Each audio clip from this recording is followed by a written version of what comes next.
You've been playing guitar for long enough to know your way around scales, triads, and maybe even a few modes, but when it comes time to actually play musical solos, everything seems to fall apart. Your solos either circle box one of the pentatonic, or they collapse into scale runs that sound more like exercises than music. You struggle to land on the right chord tones for the chord changes, your phrases don't flow in real time, and rhythm feels like guesswork. You're hoping everything will sound okay instead of knowing that it will. Meanwhile, all the knowledge you've built, caged shapes, arpeggios, modes, it just sits in your head, disconnected. You can play it, but you can't apply it. It's not internalized, and the result is solos that sound stiff, repetitive, or just plain boring. But here's the thing, it's not your fault. Modern guitar instruction typically drowns you in the 80% of theory and flash that looks good on paper or on YouTube thumbnails, but leaves you stuck spinning your wheels for years or decades on end. The real progress, the 20% that unlocks fluid fretboard visualization, chord tone targeting, rhythmic confidence, and melodic phrasing, gets swept under the rug. If any of what I just described hits a little too close to home, you're not alone. Most guitarists, even after decades of playing, still wrestle with the same frustrations. The good news, this masterclass is designed to fix exactly those issues. So welcome to the 80/20 Lead Guitar Masterclass, where you'll learn the practical musical approaches to soloing with the 4 modes that actually matter in genres like classic rock, blues, country, and pop. Yes, 7 modes exist, but in the styles you want to play, only 4 consistently show up. The rest is clutter. So instead of drowning you in scales you'll never use, I'll show you how to focus on the 4 that unlock 99% of the solos that you hear and love. That way, you'll stop wasting practice time on things that don't move the needle and finally gain the tools to outline chord changes with confidence, to create phrases that sound melodic instead of like scale pattern exercises, to connect scales, triads, and arpeggios into one fluent fretboard language, and develop timing and phrasing that make your solos feel like real music. Here's the 4 modes we'll cover today and how I'll teach you to solo with them. First, we'll cover the Aeolian mode. You'll learn how to use the 5-note minor pentatonic scale as your framework and blend in Aeolian's 2 extra notes for richer melodies.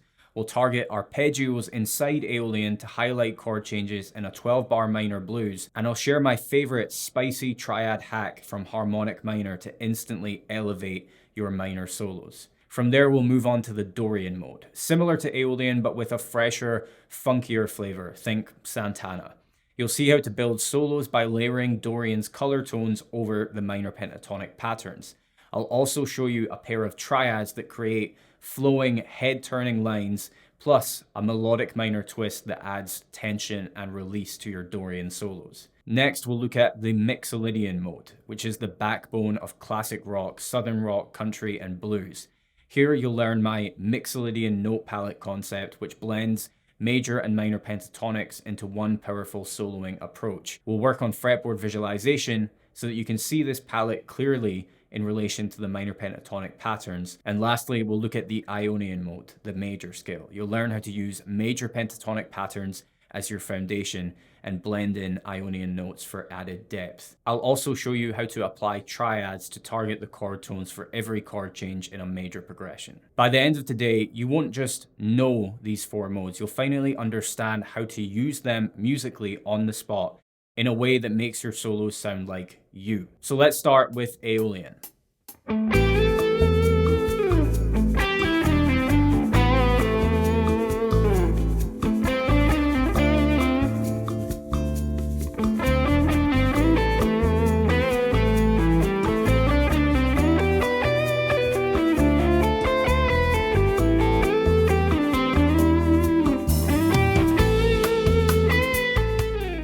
The solo you just heard was played over a minor blues in A minor. I used the A Aeolian mode, and before we dive into soloing strategies, we need to address one of the biggest traps that intermediate players fall into. Now that trap is skipping over the chord progression.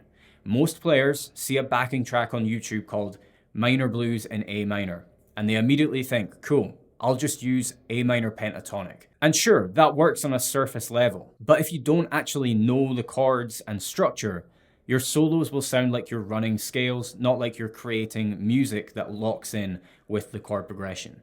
This is why so many players feel stuck in box one or say their solos sound repetitive or boring. Without chord awareness, you're hoping your note choices will work instead of knowing exactly which notes to target and when. So let's break this down. The minor blues progression uses three chords, A minor 7, D minor 7, and E minor 7, the 1, 4, and 5 from Aeolian.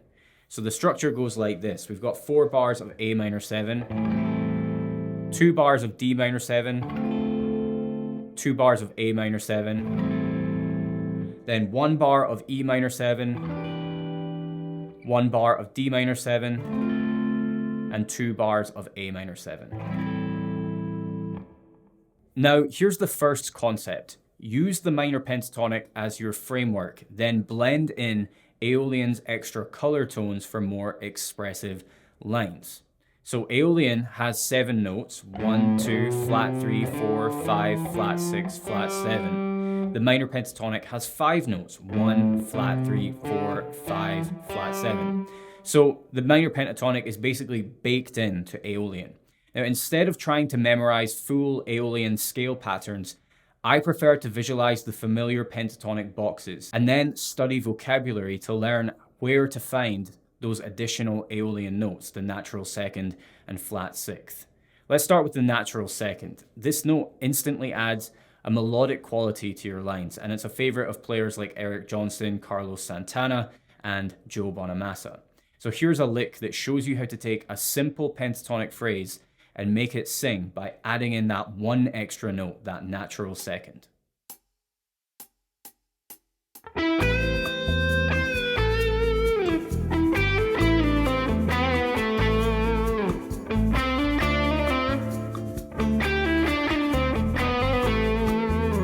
Now that lick you heard is one of 10 Aeolian pentatonic lines I teach inside the Aeolian Vocabulary Vault, which is one of the bonus modules in 80/20 Lead Guitar Mastery.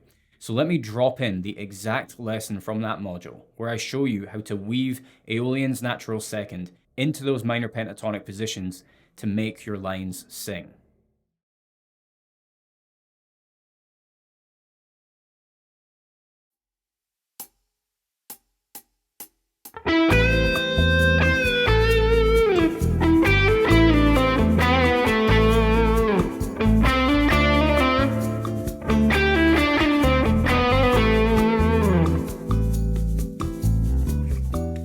This line also blends A Aeolian and A minor pentatonic, but this time it leans a bit more into expressive phrasing. We're playing over the same first 8 bars of the minor blues progression. That's 4 bars of A minor 7, 2 bars of D minor 7, and then 2 more bars of A minor 7.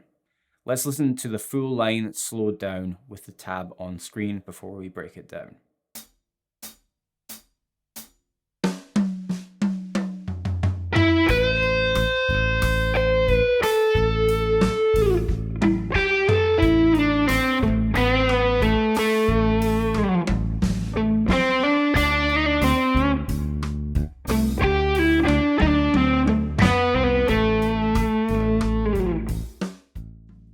Here's the first part of the line that we'll look at.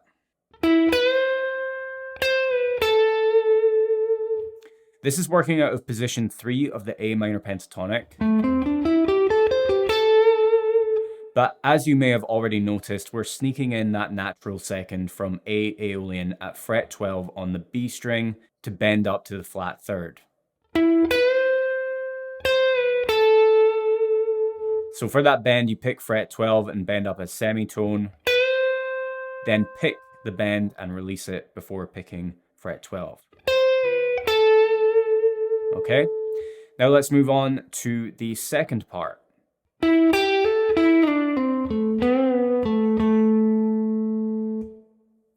So this starts out in position 2 of the minor pentatonic and it shifts down to position 1. It also incorporates another natural second from A Aeolian on the G string. You start out with these 3 notes from position 2. And then you've got a slide from 9 down to 7 on the G string with a pull off to 5. And that's the part where you shift from position 2 to position 1. You can see that, right? After that, you simply pick fret 7 on the D string, then 4 on the G string, which is that natural second. You bend and release by a semitone, and then you're going to pick that A root note, fret 7 on the D string twice.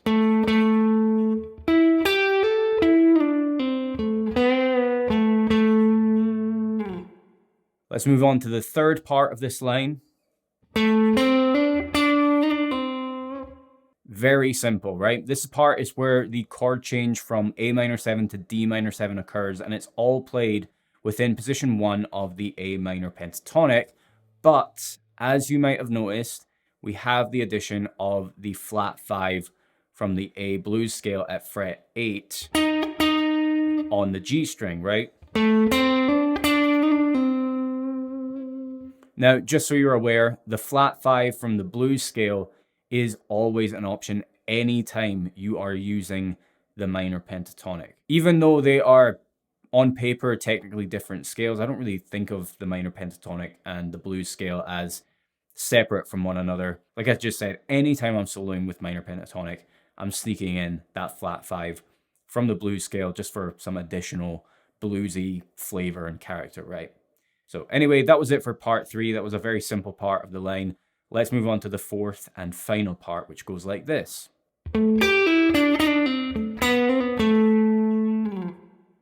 So this part starts out over the D minor 7 chord, and it leads us back into the A minor 7. We've got a similar pool of notes going on with the initial phrase that is mostly A minor pentatonic based, but it also throws in that flat 5 from the blues scale at fret 8 on the G string. And then we bring back the natural second from A Aeolian at fret 4 on the G string.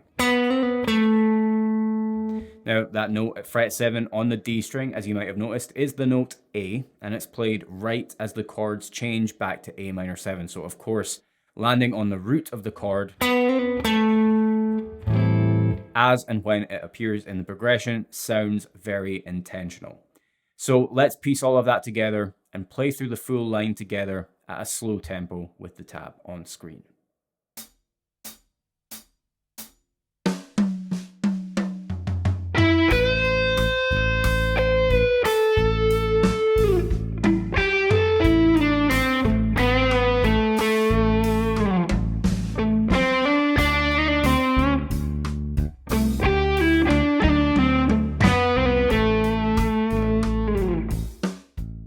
The next Aeolian soloing concept we want to talk about is using minor 7th arpeggios to highlight the chord changes in this 12-bar minor blues progression.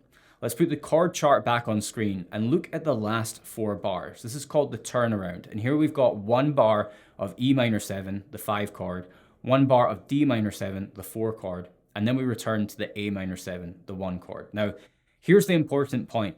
All of those chords are built directly from A Aeolian, and because of that, we can use arpeggios to lock onto those changes and make our solos sound intentional, like we're connected to the chords and aware of them, rather than just noodling with a static scale shape. You can think of arpeggios as a chord broken apart and rearranged across the fretboard in a way that's more lead guitar friendly. I mean, if you literally solo using a chord voicing like this, it sounds a bit clunky and weird, but if we break that same chord into an arpeggio, suddenly the exact same notes sound fluid, melodic, and perfect for a solo. So to demonstrate, I'm going to pull 2 more lessons from the Aeolian vocabulary vault. Each one gives you a line that targets minor 7th arpeggios for the E minor 7 and D minor 7 chords, and then resolves back into Aeolian pentatonic phrasing when the progression returns to the 1 chord, to the A minor 7.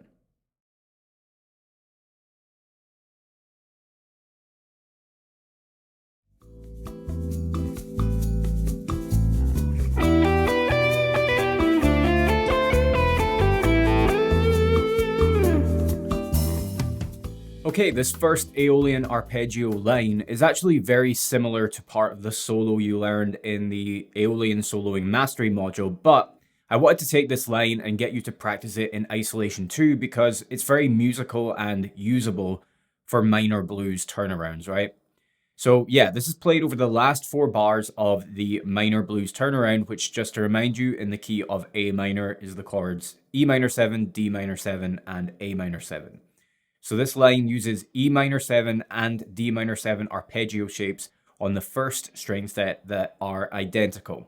They both have you fretting the root note with your third finger on the G string. So here's what they look like. E minor 7, D minor 7. And let's just take a quick look on screen to see how these two arpeggios naturally fit within the notes of the Aeolian mode. And towards the end of the line, I actually throw in some Aeolian and minor pentatonic vocabulary, so it's not entirely arpeggio based.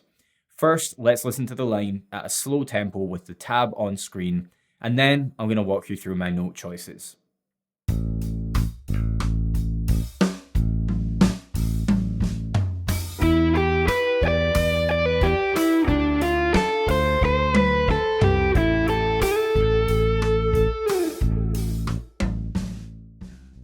Alright, so starting out with the E minor 7 arpeggio, this is how I phrase it.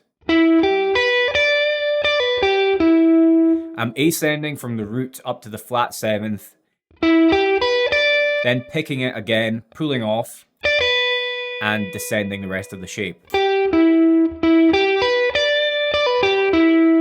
Then I move down to the D minor 7 and ascend to the top note.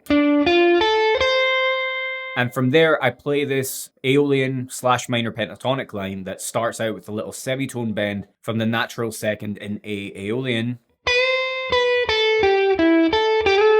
and ends with that sequence of A minor pentatonic notes that I just played.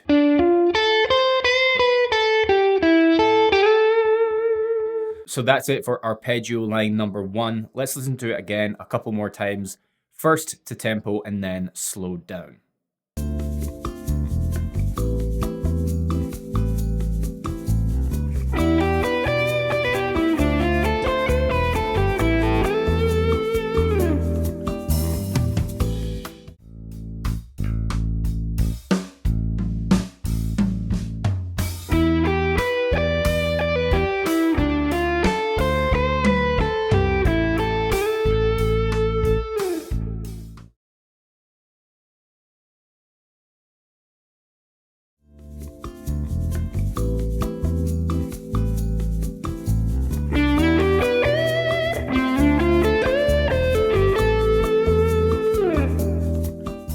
Arpeggio line number 2 is played over the same part of the progression as the previous line, the turnaround of the minor blues, which is the chords E minor 7, D minor 7, and A minor 7.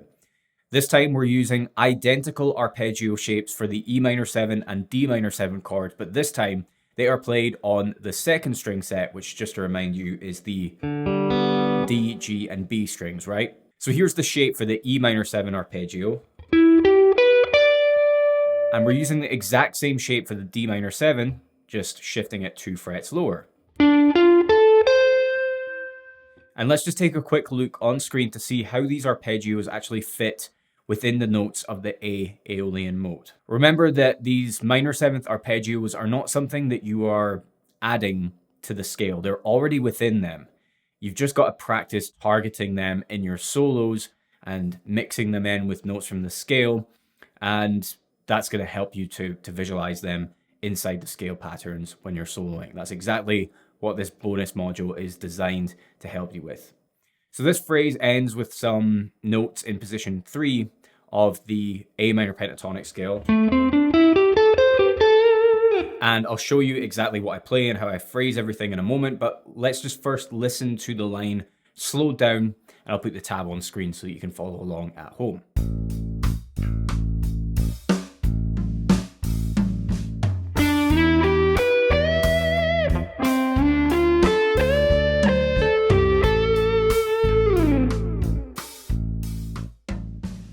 Alright, so starting out with the E minor 7 arpeggio. Instead of beginning on the root note of this shape, I actually slide into that root note from 2 frets below. And once I've done that, I arpeggiate the rest of the shape from low to high before finishing with a whole step bend from the flat 7th, okay? So as soon as I pick that flat 7th, I'm bending up a whole step. For the D minor 7 arpeggio, I basically repeat the exact same melodic and rhythmic pattern that I just applied to the E minor 7. So that's sliding into the root note from 2 frets below, then arpeggiating the rest of the shape from low to high, and finishing with a whole step bend from the flat 7th.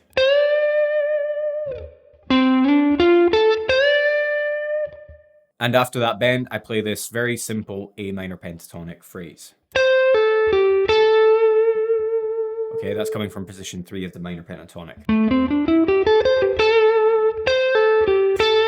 So let's connect all of that together. We've got the E minor 7 arpeggio, then the D minor 7 arpeggio, and then the A minor pentatonic phrase. Let's listen back to this line over the backing track a couple more times, once at the original tempo, and then again slowed down.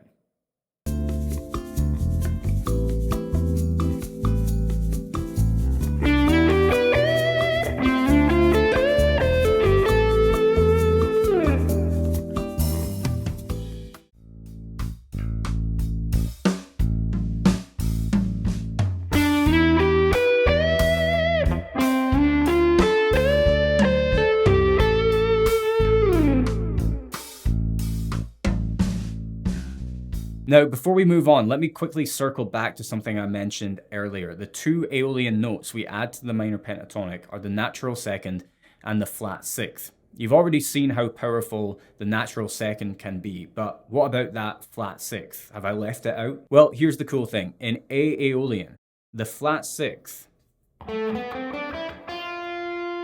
is the note F, which is the same note as the flat 3rd in the 4 chord, the D minor 7 chord. So whenever I'm targeting that chord, the D minor 7, with arpeggios, I'm automatically hitting Aeolian's flat 6th. It's just heard as the flat 3rd in the chord.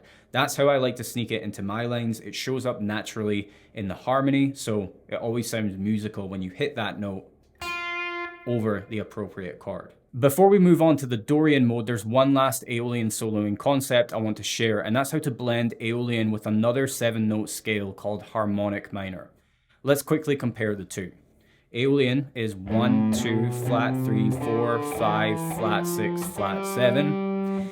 Harmonic minor is 1, 2, flat 3, 4, 5, flat 6, 7.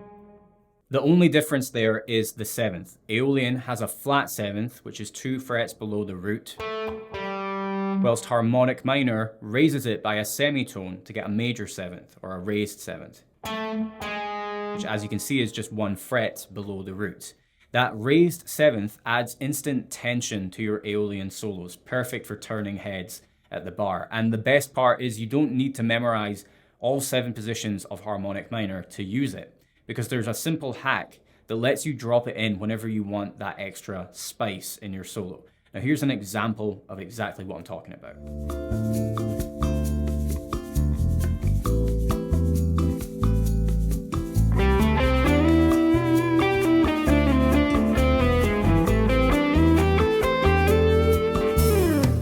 In that line, I played the raised 7th, G sharp, at the 6th fret of the D string. But notice the 2 notes around it. They form an E major triad, E, G sharp, B. And this is where it gets powerful. Instead of thinking of harmonic minor as a huge new scale with patterns to memorize, you can just pull out the triads that exist naturally in it. So in harmonic minor, there are 2 triads that contain that raised 7th, that G sharp note. The first is a C augmented triad, which has the notes C, E, and G sharp. This is built from the flat 3rd of the scale.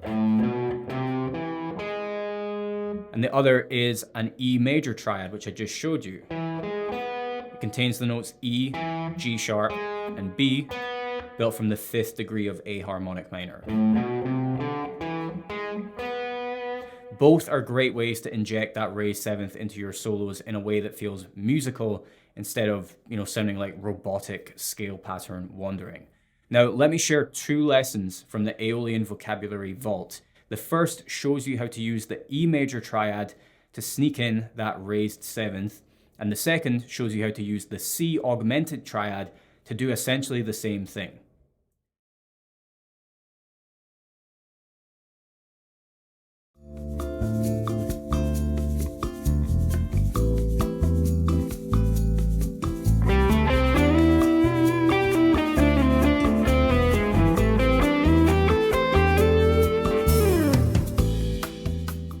Alright, this line is actually played over a different part of the progression compared to the other 5 that we've covered in this module already. It's played over the final 4 bars of the 12-bar progression, also known as the turnaround, although technically it's the last 5 bars since the first 3 notes are played in the bar right before the beginning of the turnaround, which is where the 5 chord E minor 7 is played in the progression. So let's begin by listening to it at a slow tempo with the tab on screen to begin with.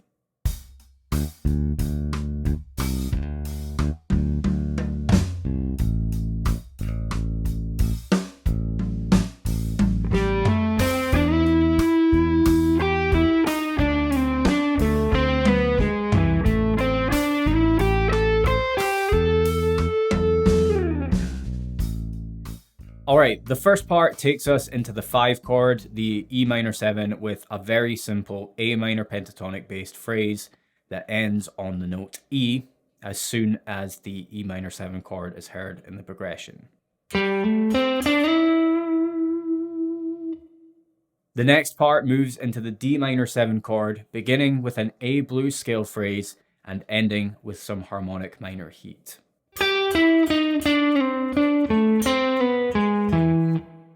Alright, so this is simple A blues scale phrasing with the flat 5 at fret 8 on the G string, right? But this sounds a lot spicier, right? That's because I'm throwing in that raised 7th from A harmonic minor with the note on the D string. But look closely at the 2 notes either side of that raised 7th. What does that look like to you? If you said E major triad, you're 100% right. This has appeared in other harmonic minor lines in this submodule, and I explained the concept in the Aeolian Soloing Mastery core module, but one more time. If you're looking for a creative way to add the raised 7th from harmonic minor into your solos, do this. Play that raised 7th within the major triad that is naturally built from the 5th degree of harmonic minor. Here's the last part of line number 6. Pretty standard A minor pentatonic phrasing on display here, moving from position 1 up to position 2 and finishing with a slide into that A root note on the B string. Okay, let's piece all of that together and play through it at a slow tempo.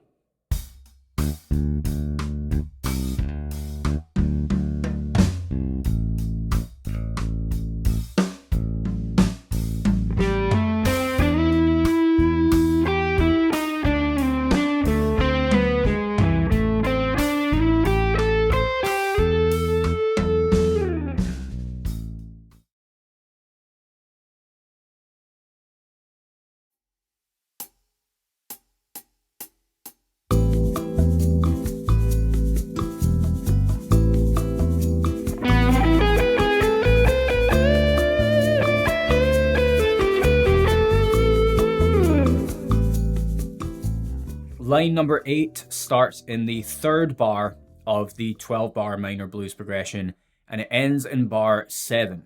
Remember that the first 4 bars are dedicated to the 1 chord, the next 2 bars after that switch to the 4 chord, and the bar after that brings back the 1 chord. So that's sort of what we're playing over here, although we're starting in the 3rd bar of the 1 chord. So we've got one full bar of the one chord before we get to that 4 chord, the D minor 7. We'll begin by listening back to the line played at a slow tempo and with the tab on screen.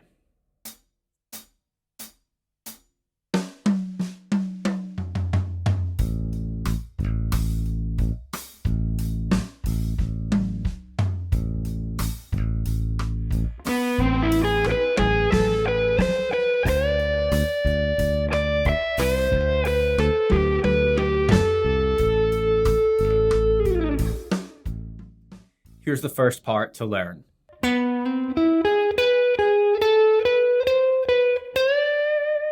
Alright, so this starts out over the A minor 7 chord, and we've got a slide from 9 to 10 on the D string that launches us into this C augmented triad shape. This C augmented triad is built naturally from the 3rd degree of A harmonic minor, and as mentioned in other lessons, this augmented triad contains the raised 7th of A harmonic minor, G sharp, which is the note at fret 9 on the B string.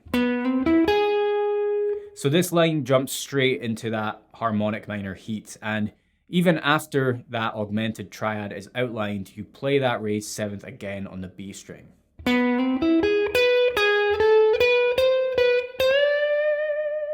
And when the chords change to D minor 7, you finish with this bend on the B string, which is bending to the pitch of the note D.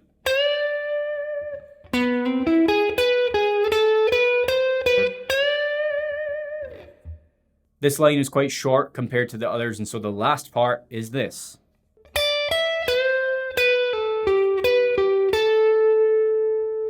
This is still played over the D minor 7 chord, and it's position 3 A minor pentatonic phrasing, with the addition of the natural second from A Aeolian.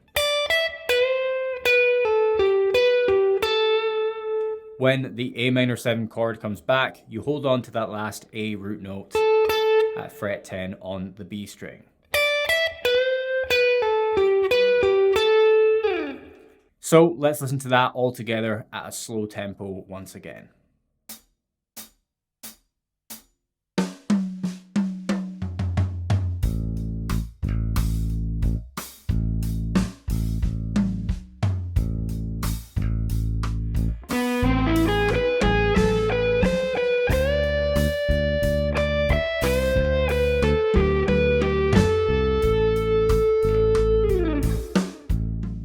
We're about to shift our focus to the Dorian mode, but before we do, I want to quickly mention that everything you're learning in this free masterclass comes directly from my full course, 80/20 Lead Guitar Mastery. This is the biggest lead guitar program I've ever created, over 16 hours of video lessons that go deep into every single concept that we're covering here with Aeolian, Dorian, Mixolydian, and Ionian. If you're serious about breaking out of the intermediate lead guitar rut once and for all, click the link in the description box to check it out. Now onto the Dorian mode. Structurally, this mode is very close to Aeolian. Both are minor modes, but here's the difference. Aeolian, 1, 2, flat 3, 4, 5, flat 6, flat 7, versus Dorian, 1, 2, flat 3, 4, 5, 6, flat 7. That natural sixth is what separates Dorian from Aeolian, and it gives Dorian its distinctive, funky flavor. A classic Dorian chord progression is a minor 1 chord moving to a dominant 4 chord. For example, with A as the root, that would be A minor 7 to D7. That's the exact progression I'll be using for the Dorian licks that I'm about to show you. It's a simple progression, just 2 chords, but before we dive into soloing concepts, take a moment to play through this progression with me.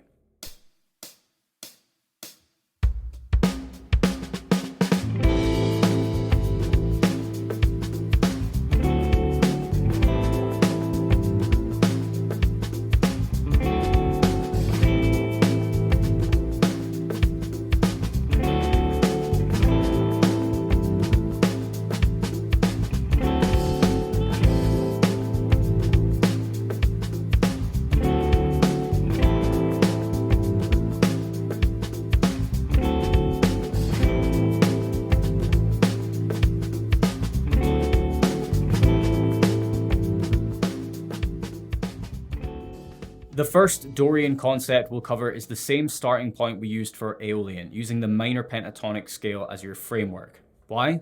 Because minor pentatonic is already baked into the Dorian formula. The only two notes Dorian adds are the natural second and natural sixth. You've already seen how powerful the natural second is when we looked at Aeolian, and the great thing is, it's present in every mode we're covering today. Once you learn how to find it in one, you can use it in all of them. So the real focus here is learning to spot Dorian's natural sixth alongside your pentatonic positions. So here's a lick that does exactly that. It's built around positions 3 and 4 of the A minor pentatonic, and it targets the natural sixth in 3 different places. On the high E string in position 4, on the G string in position 3, and on the A string again in position 3.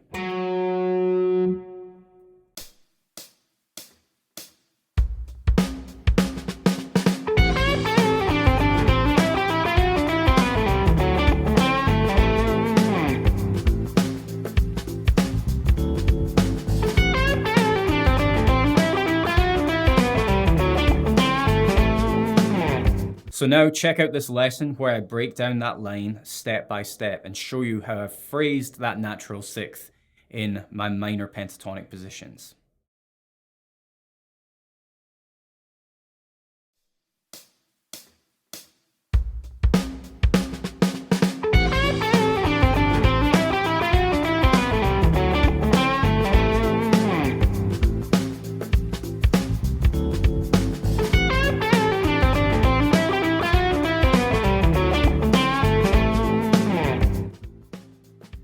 This line is working out of positions 4 and 3 of the A minor pentatonic, and it's got a real funky rhythm to it. Let's listen back to it a couple more times at the original tempo and then again slowed down before we break down each part.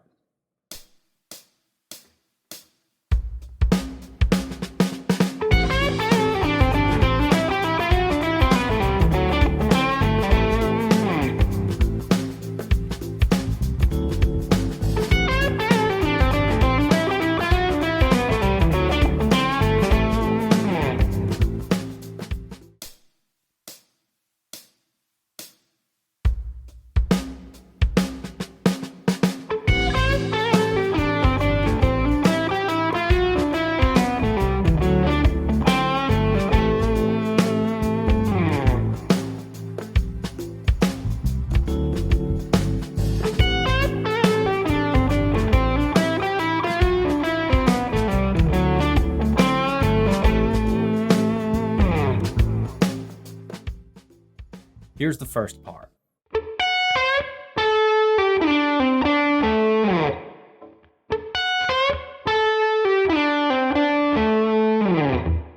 Right away, we're getting in the natural sixth at fret 14 on the high E string with this sequence of notes played across the G, B, and high E strings.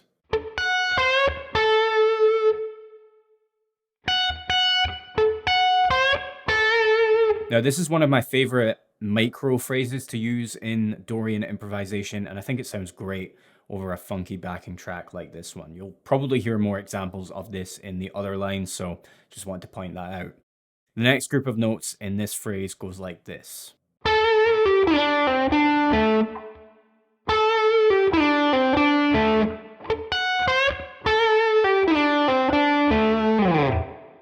And it's the slide from 14 to 12 on the D string that takes you into position 3 of the A minor pentatonic, which is where the rest of this line is played. So here's the part that comes after that.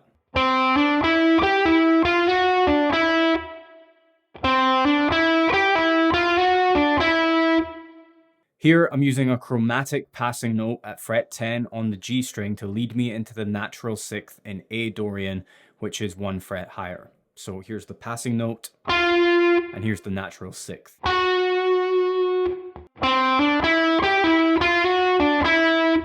This chromatic passing note has appeared in a couple of other licks in this same module, and just to explain it a little more, this is an F, which relative to the root note of A, is a flat sixth. Remember that Dorian does not have a flat sixth, it has a natural sixth. Aeolian is the one that has a flat sixth, and so you don't want to use this note in the same way that you would when playing over an Aeolian progression, because if you lean on it for too long over a Dorian progression, it's going to clash with the chords. But you can use it as a means of getting to the natural sixth, which is in Dorian. That's how you make that F, that flat sixth of A, work in a Dorian context, and that's exactly how I'm using it here. The next part goes like this.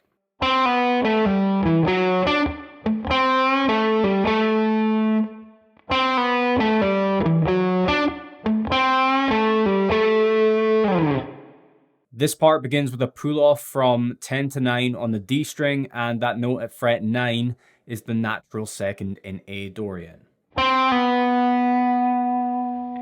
And at one point, I'm also hitting fret 9 on the A string, which is another natural sixth, also from Dorian.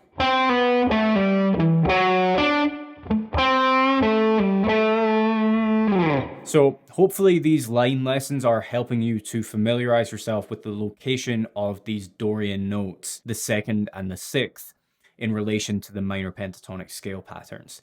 To wrap this lesson up, let's listen back to line number 5 again a couple more times.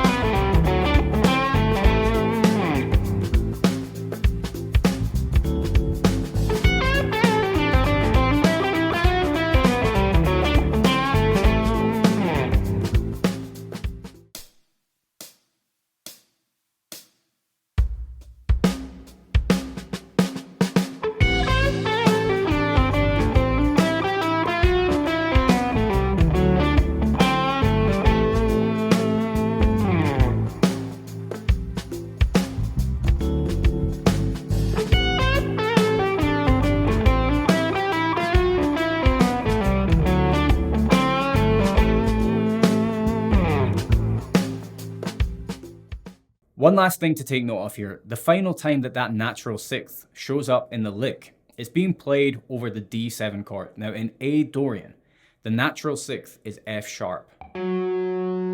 F sharp also happens to be the major third of that D7 chord.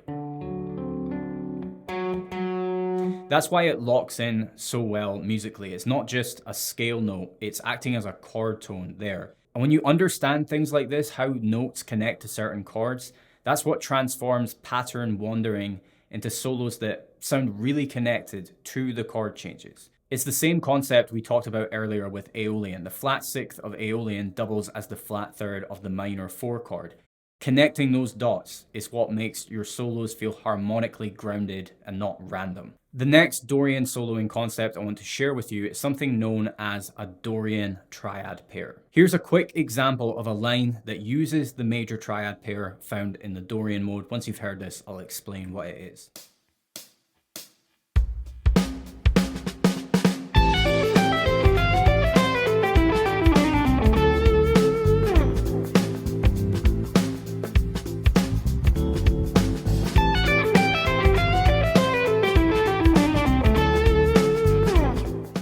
Okay, so now I want to share with you a full lesson on what this Dorian triad pair soloing concept actually is, so that you can understand how to use it in your own Dorian solos.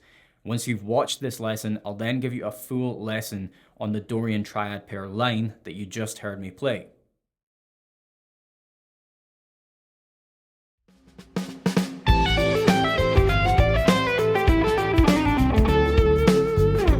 Something I recommend you do with any 7-note scale when you're trying to play musical lines with it is look at the triads that are built from each note in the scale. We've explored this a bit in the Aeolian modules, and in the previous lesson in this Dorian module, I talked about using triads from the melodic minor scale. But in this lesson, I want to focus on my favorite Dorian soloing hack by looking at the triads built from its notes. So let's look at the triads built from A Dorian. A minor, B minor, C major, D major, E minor, F sharp diminished, and G major. Now, I want you to forget about every triad I just played, apart from the C major and D major triads. These are two major triads that are separated by one whole tone. So if I play a root position C major on the 4th string set, I only have to move that same shape up 2 frets to play the D major, right? This is what you would call a triad pair, identical triad types that sit right next to each other on the fretboard. Now, if you look on screen, you'll see that the notes in this triad pair make up 6 out of the 7 notes in the Dorian mode. The C major triad, which is built from the flat 3rd, it covers the flat 3rd, the 5th, and the flat 7th in Dorian. The D major triad, which is a tone higher and built from the 4th scale degree, it covers the 4th, that natural 6th, and the root note. Now, when I improvise with Dorian, I like to build lines around this concept, the major triad pair. So I'll often play lines like the one you heard at the start of the video, which, by the way, is taken from the Dorian triad pair submodule in the vocabulary vault. Let's listen back to it.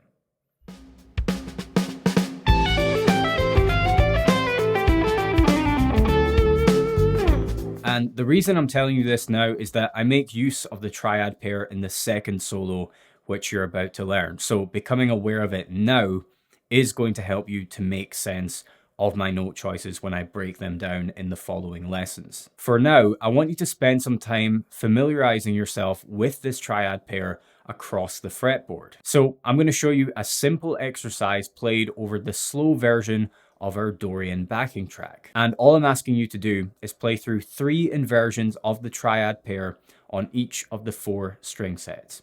I'll show you the exercise now, and then I'll explain it to you. So like I said, you're playing through 3 inversions of the major triad pair on each of the 4 string sets.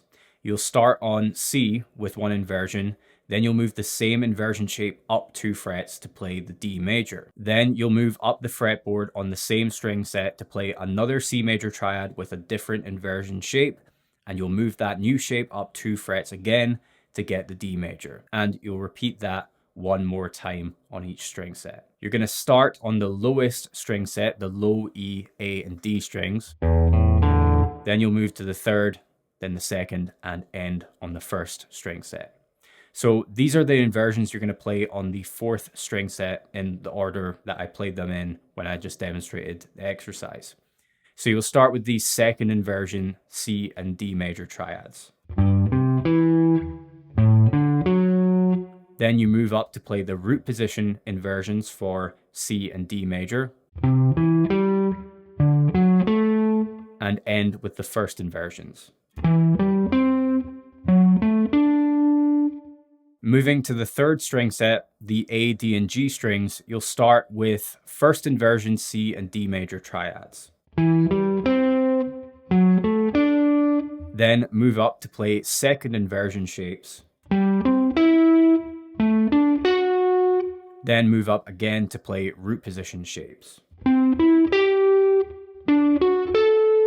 Moving on to the 2nd string set, the D, G, and B strings, you'll begin with 2nd inversion shapes. Move up to play root position shapes. Then move up again to play 1st inversions. And for the 1st string set, the G, B, and high E strings, you'll start with root position shapes. Move up to the 1st inversions. And finish with the 2nd inversions. Okay, so you may want to rewind and go over all that again, but when you feel ready to, try playing them together with me over the backing track. As I play, I'm going to show you the triad shapes on the fretboard diagrams. Here we go.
Okay, so now that you've learned what the Dorian triad pair is, let's take that knowledge and put it into action by learning a melodic line that uses this concept.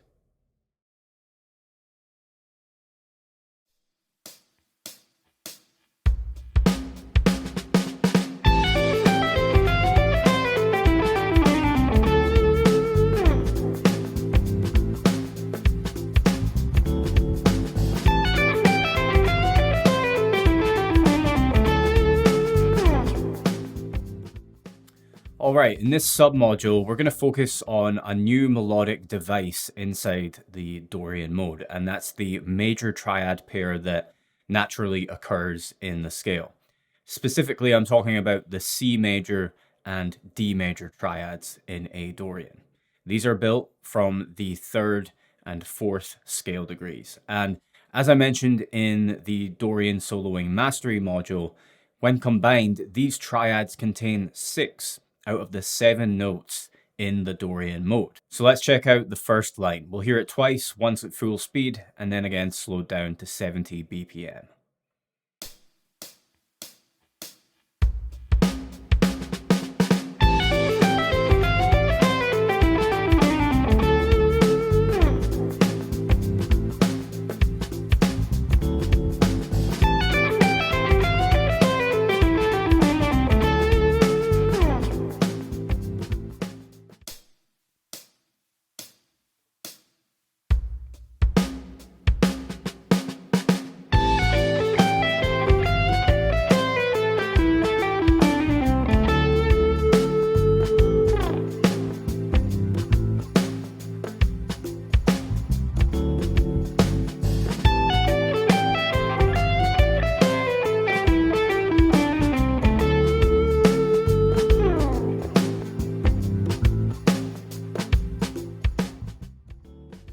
Okay, let's break this one down. Here's the first part.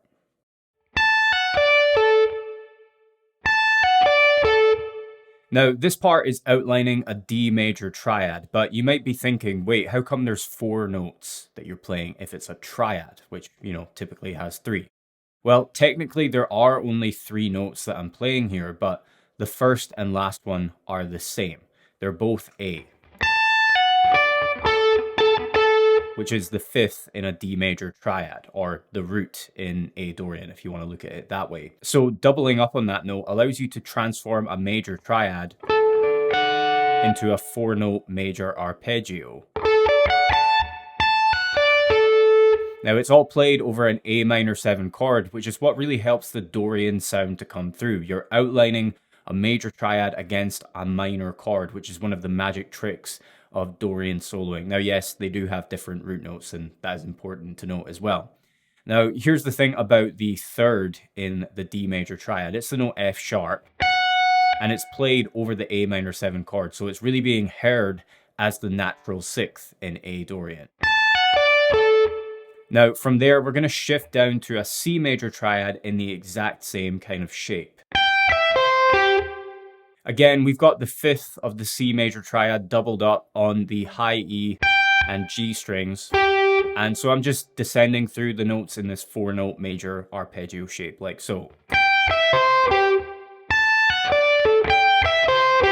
So now you've got back-to-back major triad arpeggios, D major followed by C major, both of which are naturally found inside A Dorian. This kind of playing is just a killer way to break out of typical scale runs and, highlight the notes of Dorian in a creative way. It's a great addition to the kind of material we went over in the previous submodule with the Dorian pentatonic lines. Speaking of which, the next part of this line ventures into more of that kind of pentatonic-based vocabulary. It goes like this.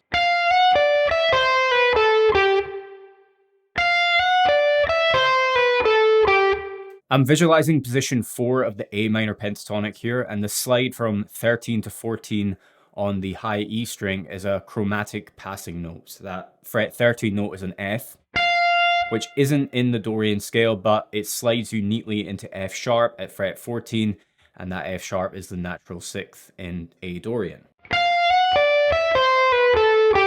If you've worked through the Dorian pentatonic lines module, then this should sound very familiar to you. Now, in the final bar, I introduced the flat 5 from the blues scale.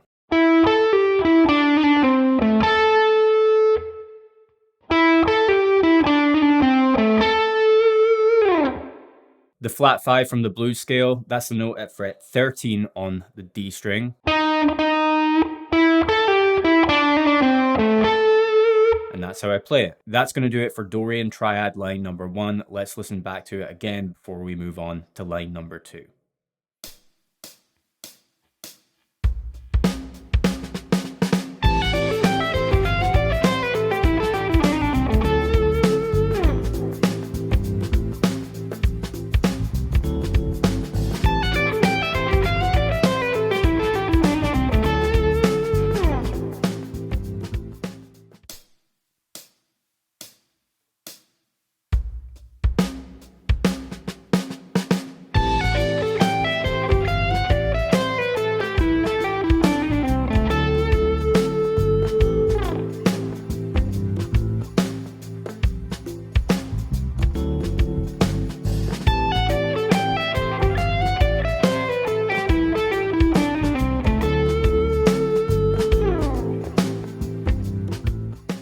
The last Dorian soloing concept I want to teach you today is blending Dorian with a scale called Melodic minor.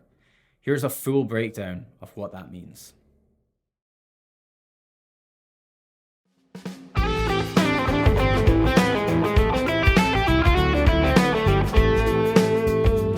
Remember the solos from the Aeolian soloing mastery module? Some of those lines blended Aeolian with the harmonic minor scale. A scale that's nearly identical to Aeolian, except it has a raised 7th, not a flat 7th. That one note added a nice touch of tension and release. Now, since Dorian is also a minor tonality scale, you might be wondering, can we do the same thing? Can we blend Dorian with harmonic minor to create that same effect, that same tension and release? Now, the short answer is no.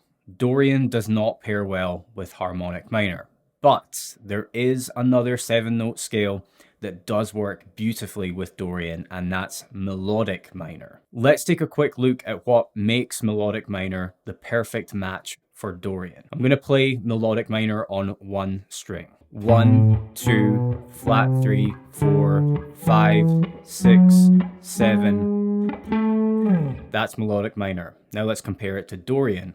1, 2, flat 3, 4, 5, 6, flat 7. See the difference? Dorian has a flat 7, melodic minor has a raised 7th. Same difference we saw between Aeolian and harmonic minor. It's all about that 7th note. So why did Dorian and melodic minor work well together and not Dorian and harmonic minor? Because, like Dorian, melodic minor has a natural 6th. Harmonic minor, like Aeolian, has a flat 6th, which would clash with a Dorian chord progression. But melodic minor keeps that natural 6th, which preserves Dorian's funky flavor whilst adding that spicy raised 7th. Now, here's the cool part. In the Aeolian module, I pointed out that there's a couple of triads inside harmonic minor, like the E major built on the 5th and C augmented built on the 3rd, that helped to create that tension because they both contain the tension note in harmonic minor, which is the raised 7th. Well, good news, those same triads exist in melodic minor too, which means you can use those exact same approaches, those same triad shapes to add color and tension to your Dorian solos. I'm going to put a full fretboard diagram of a melodic minor on screen now, and let's just highlight some E major triad shapes to show you this.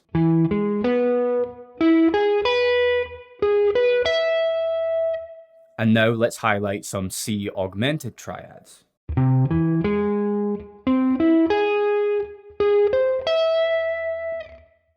Okay, so now that you've been introduced to the concept of blending Dorian with the raised 7th in melodic minor, let's put that knowledge into action and study a line that blends the Dorian mode with the triads built from melodic minor that contain that raised 7th.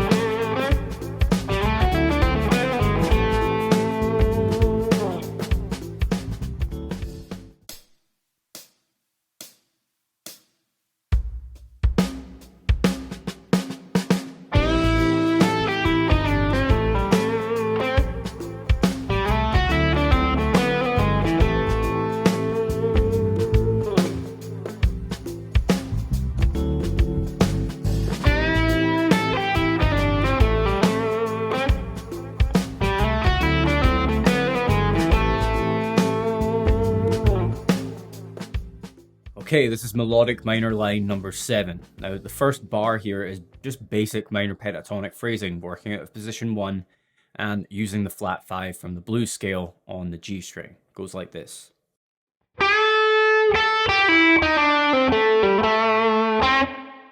One more time.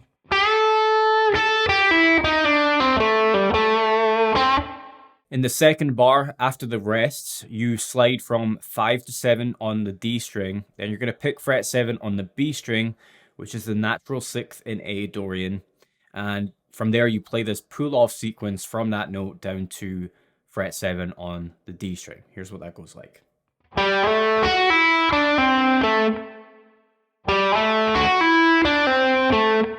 Let me just play that together with the first part so that you can get a feel for the rhythm. Particularly get to hear the rests between those two phrases.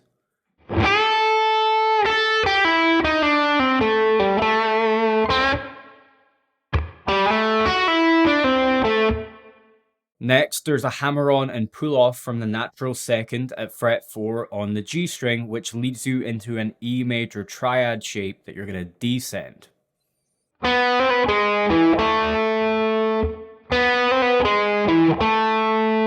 Now, where's that E major triad coming from? It's built from the 5th degree of A melodic minor, and remember, it contains G sharp, the raised 7th in melodic minor, which is the note that adds tension to the line. And that tension is resolved when you land back on the root note to finish this lick. That root note being A, by the way, the root of A Dorian minor pentatonic melodic minor, not the root of the E major triad. So that's it for line number 7. Let's hear it again from start to finish, and then we'll move on to line number 8.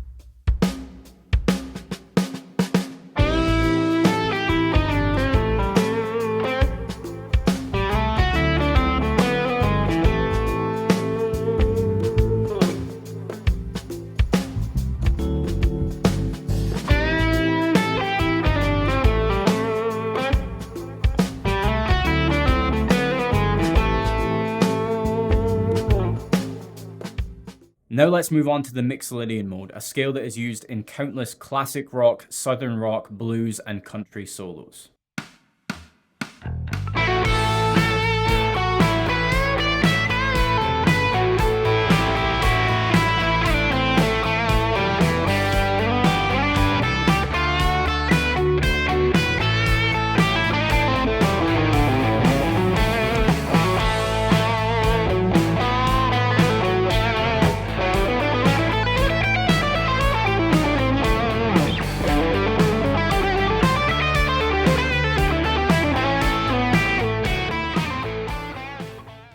So Mixolydian is constructed like so.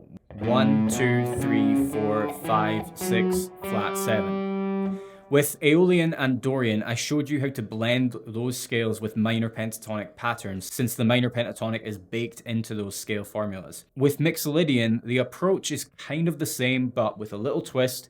So in the next 3 lessons, I'm going to show you how I visualize the Mixolydian mode in my own solos. It's by using concepts I call the dual pentatonic hybrid and the Mixolydian note palette.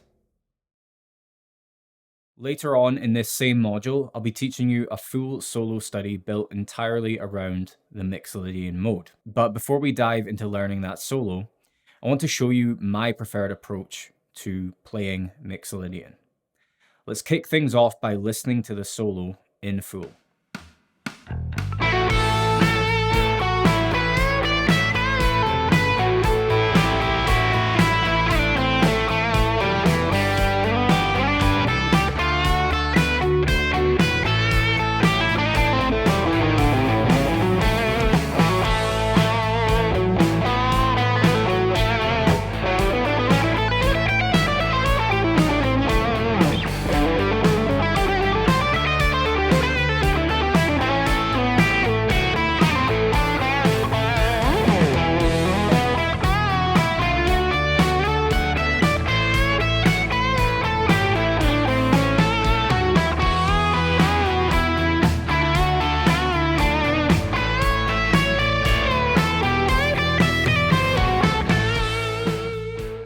If you're wondering where the tabs are, don't worry, they'll come in the later lessons of this module. For now, just sit back and listen. So, what exactly do I mean by my preferred way of soloing with Mixolydian?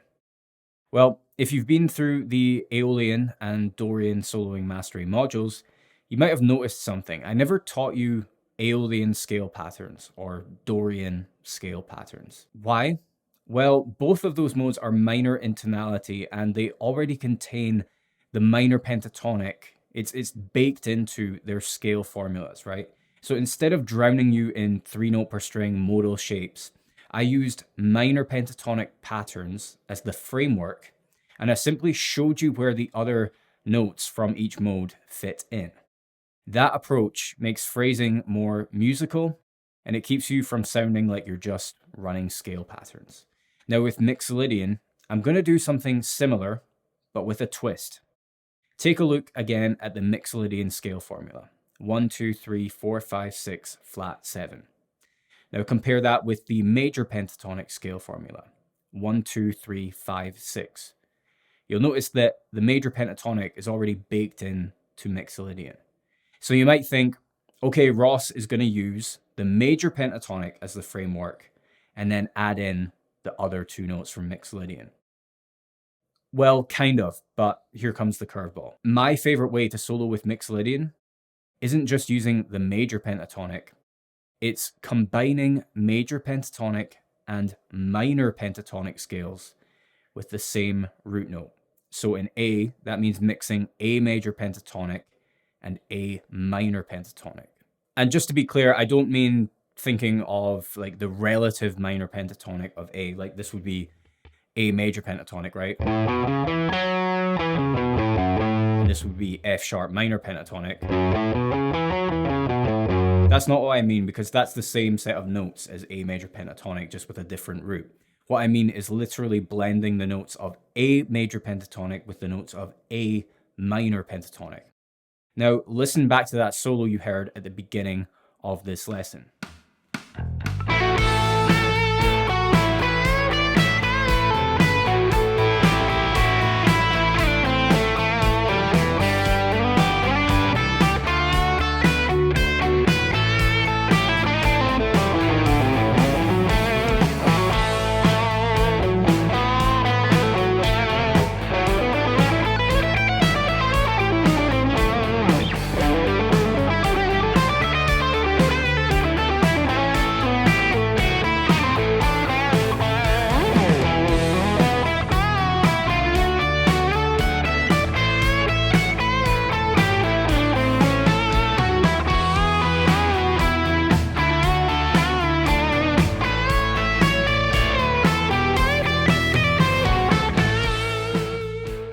Can you hear that? That mix of major pentatonic and minor pentatonic vocabulary. That is how I approach soloing with Mixolydian.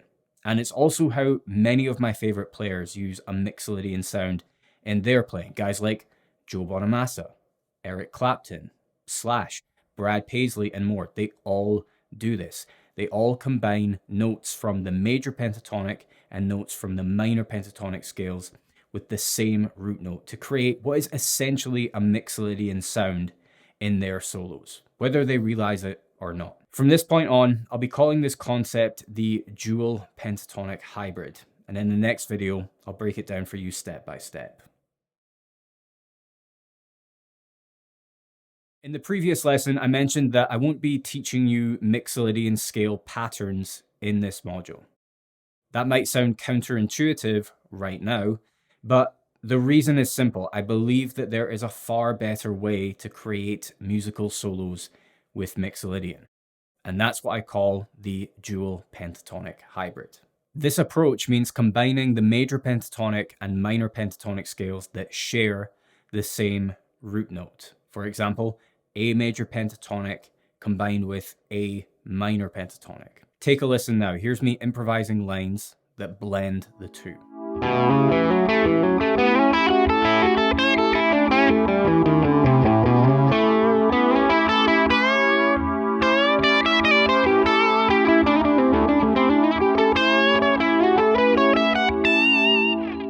Now, let's break down exactly why this works. To remind you, the Mixolydian scale formula is 1, 2, 3, 4, 5, 6, flat 7. In A, that gives us the notes A, B, C sharp, D, E, F sharp, and G. The major pentatonic formula is 1, 2, 3, 5, 6. With A as the root, that's A, B, C sharp, E, and F sharp. Every single one of those notes is baked into A Mixolydian. Now, the minor pentatonic scale formula. 1, flat 3, 4, 5, flat 7. With A as the root, that's A, C, D, E, and G. Compare that to Mixolydian, and you'll notice something important.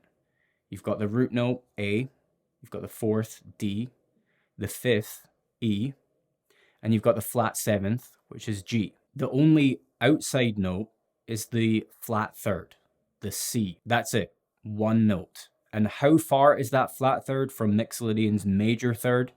Just one semitone, one fret apart on the guitar. Flat third, major third. Now, some players hear this and think, wait, doesn't theory say that you can't play a flat third over a major chord with a major third? Well, let's test it. Here's me holding that flat third, that C, over an A7 chord drone, which has a major third in it.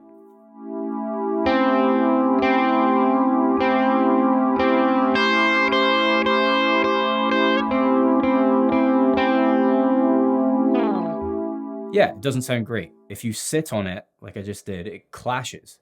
But that's not how you use it in a solo. The magic comes from moving between the flat third and the major third, weaving them together in your solos, in your licks. We've all heard this 1,000 times in blues guitar solos, right?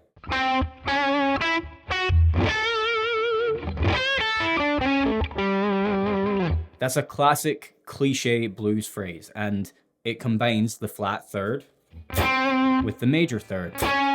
So technically it breaks the rules, but it works because theory, contrary to the lie fed to countless guitar students, is not a set of rules. It is just a language we use to describe what we play or what other people play. So here's the takeaway. There's nothing stopping you from combining major and minor pentatonic vocabulary to channel a Mixolydian sound. That is the dual pentatonic hybrid, and it's one of the most powerful, fun ways to solo with the Mixolydian mode that doesn't require you to learn, 7 different 3-note per string Mixolydian scale patterns that you're just going to run up and down mindlessly anyway. This is how you play music with Mixolydian, okay?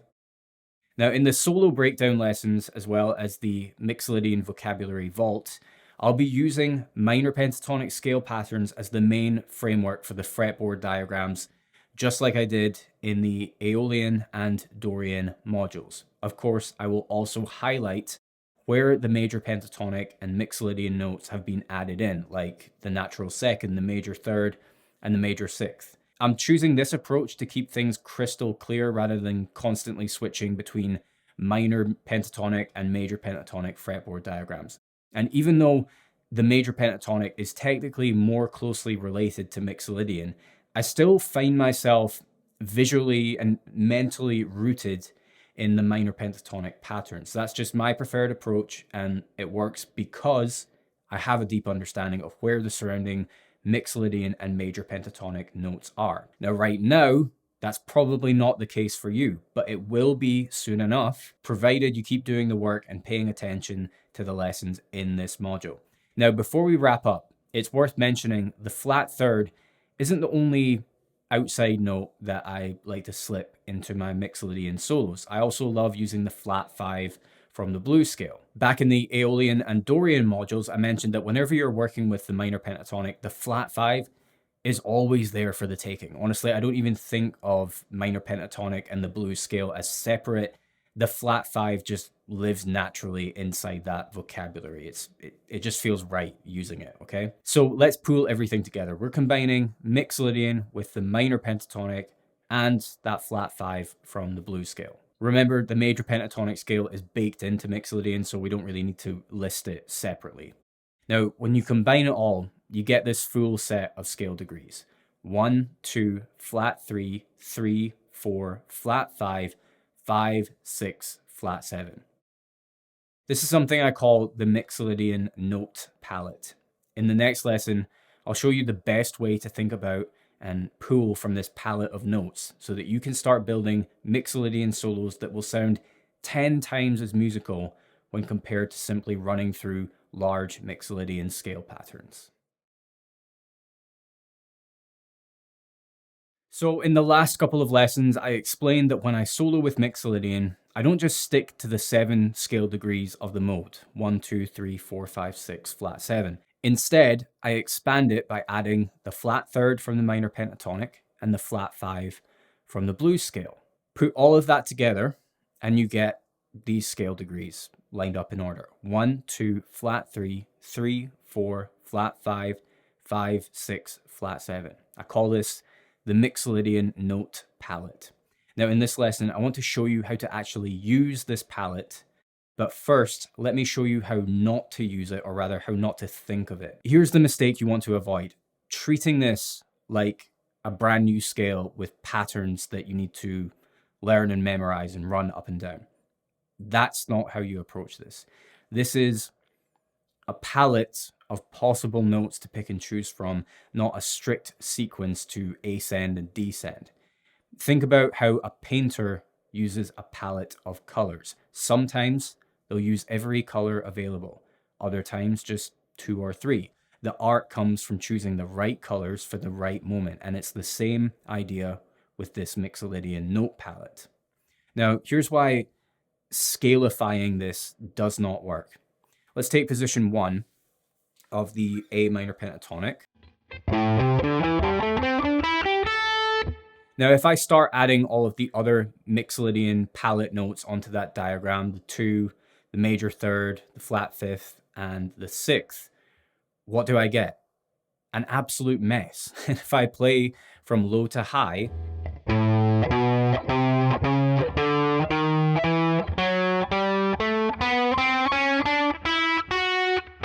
oh wait, I forgot one. If I play that from low to high, it sounds like what I just said, like a mess. So it's definitely not something you want to practice in the way that you would practice an actual scale.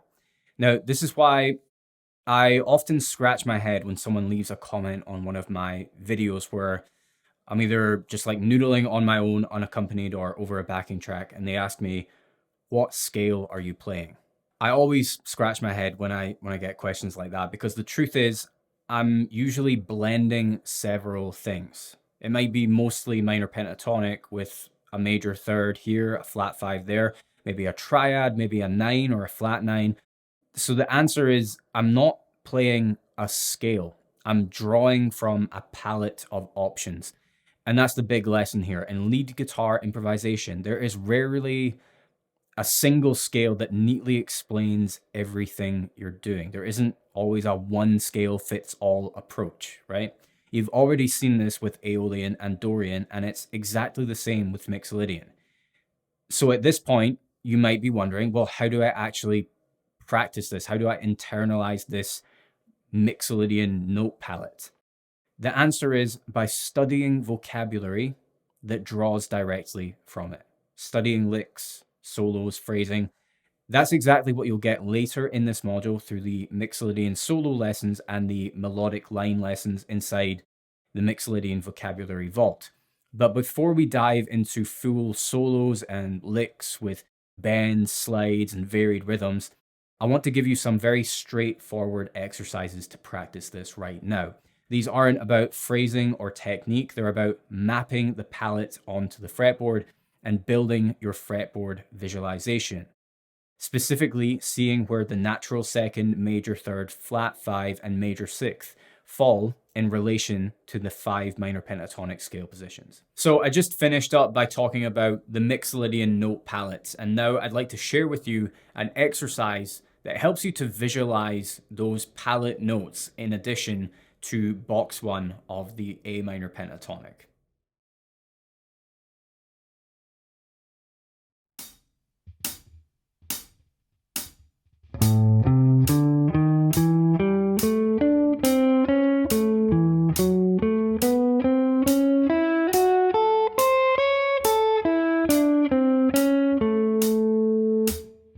So exercise number 2 is rooted in position 1 of the A minor pentatonic. Let's listen back to it once more and then break it down.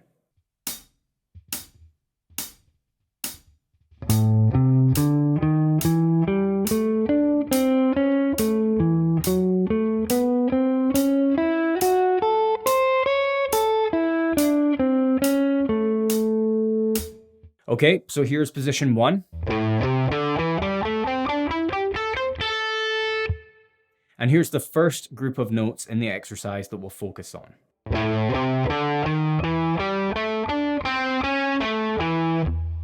So the notes from the palettes that I'm adding to the minor pentatonic here are the flat 5 from the blues scale on the A string and the major third at fret 6 on the G string.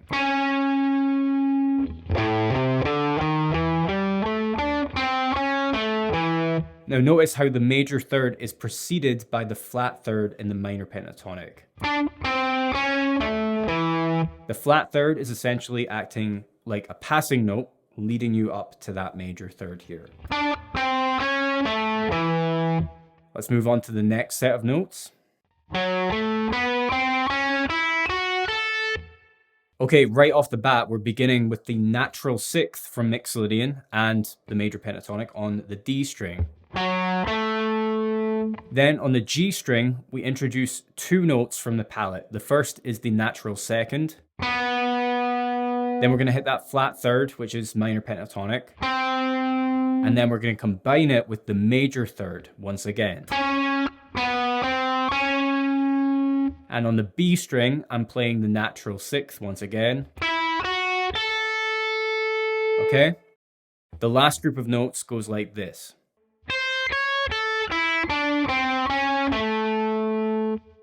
So we start with the flat third to major third combo with the first 2 notes on the high E string. And then we do the same thing on the G string as well, before finishing on the root. That's going to do it for note palette exercise number 2. Let's play it together now.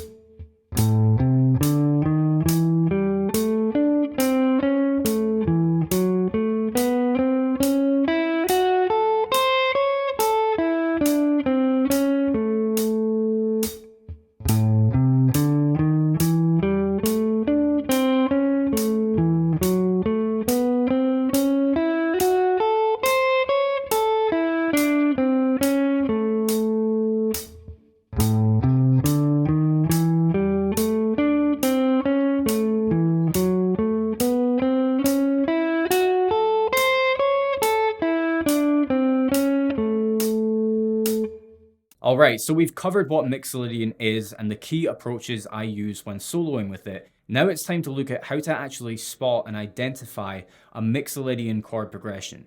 So in the next lesson, I'll break down the progression behind the classic rock Mixolydian backing track that we use inside the Mixolydian modules for 80/20 lead guitar mastery, and you'll see exactly why Mixolydian is the perfect fit over that progression.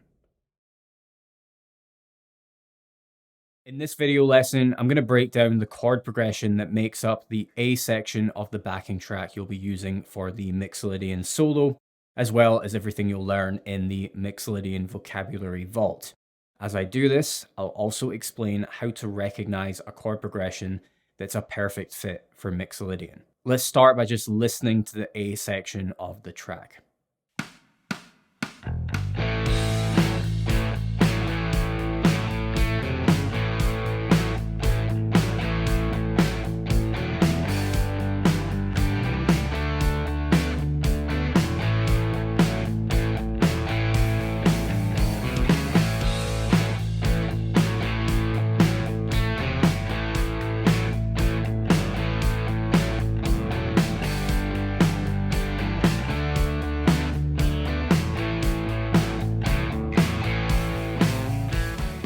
Okay, it's a really straightforward progression using only basic power chords or major triads. So bars 1 to 4 are A.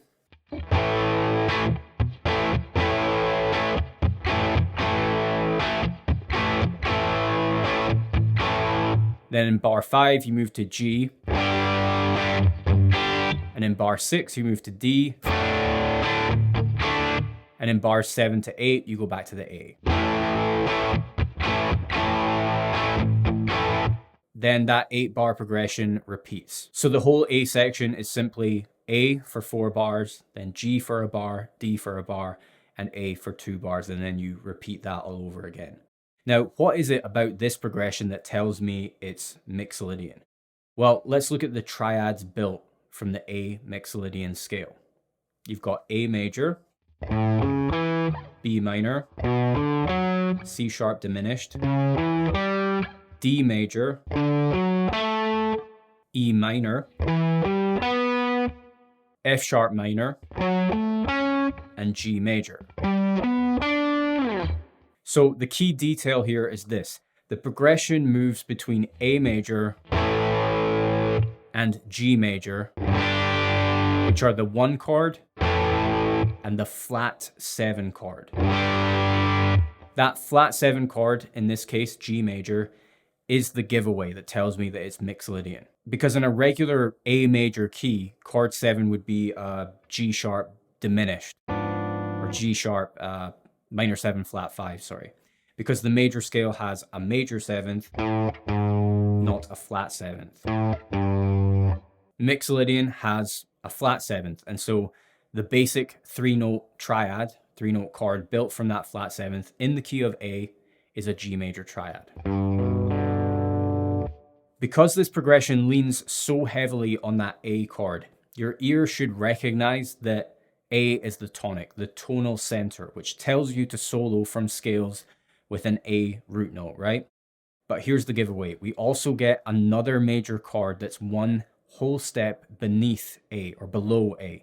That's G major, the flat 7 chord.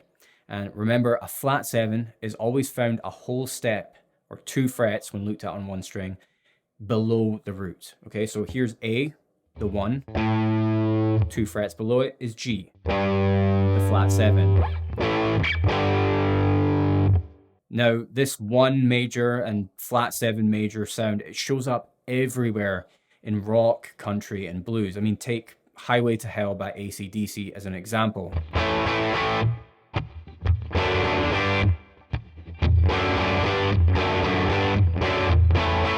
Okay, as you can see, it's got an A major, but it's also got that G major there as well, which is technically a flat 7 major chord. Same thing with Welcome to the Jungle, Guns N' Roses.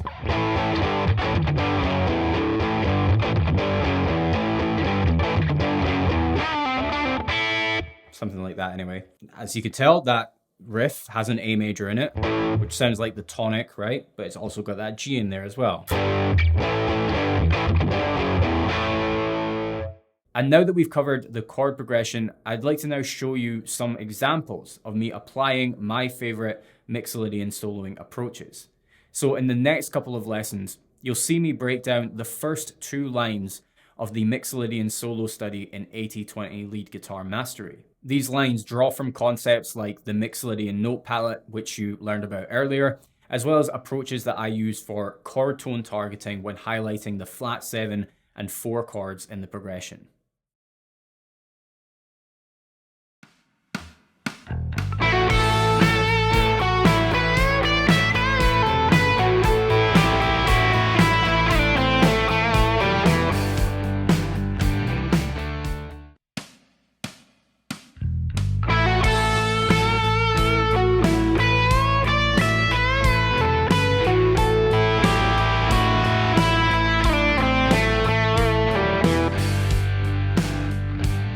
You just heard line number 1 of the Mixolydian solo in isolation, so now let's break it down. This line is played over the first 4 bars of the progression, which is just an A power chord. So we start out in position 3 of the minor pentatonic, and I add in a few notes from the palette, like the natural 6th, natural 2nd, and major 3rd. The natural sixth is played a couple of times at fret 11 on the G string.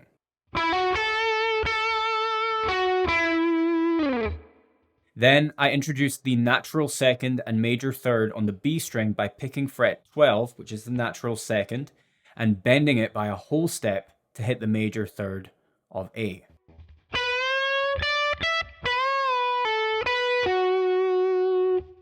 After that phrase, I move into a descending run on the B string, starting from the root note, going down to the flat seventh, then the natural sixth, and then the fifth. But after each of those fretted notes, I also pick the open high E string.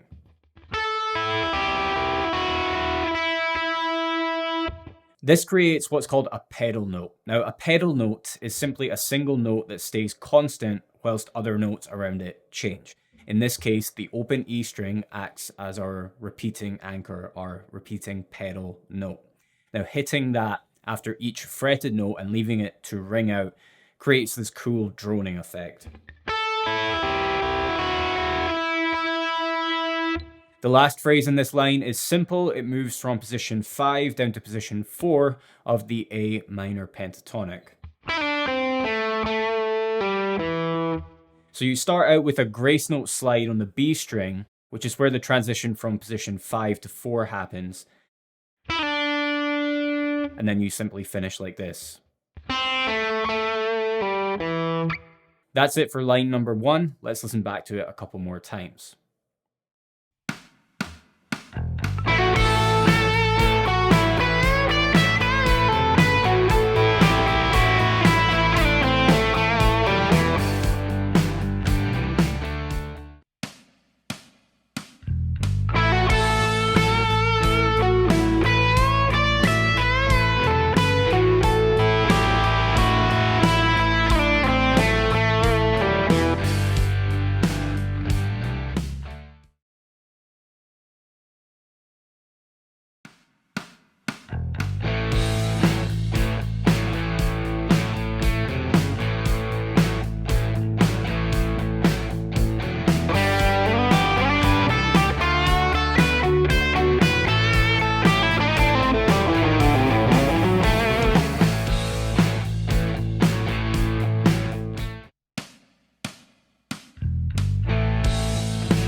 Line number 1 was played over the first 4 bars of the A section in the chord progression, which was just the A power chord on its own.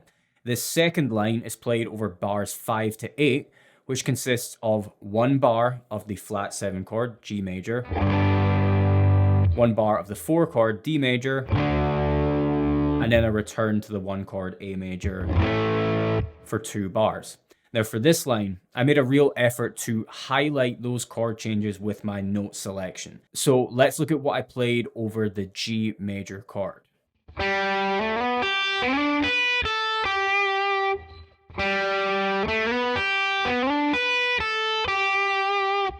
For this phrase, I'm not thinking about scale patterns. Instead, I'm visualizing 2 G major triads on the first string set. A first inversion and a second inversion. But you may have noticed that I leave out the notes on the B string in each triad and I just play the outer 2 on the G and high E strings.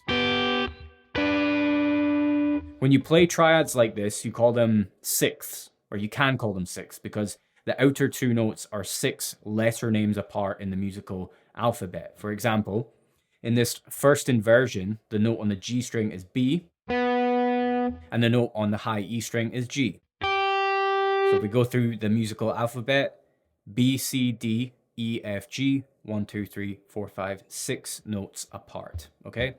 Now, since we're playing the notes of these G major triad shapes over the G major chord, of course it sounds very connected to the harmony.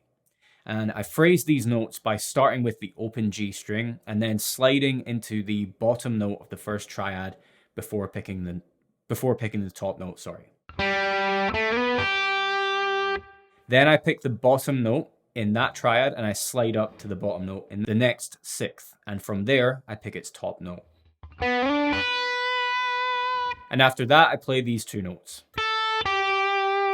Now that very last note is actually a G. So we are kind of playing all three, well, we are playing all three notes in this second inversion, just not in strict ascending or descending order. We've got this note in between.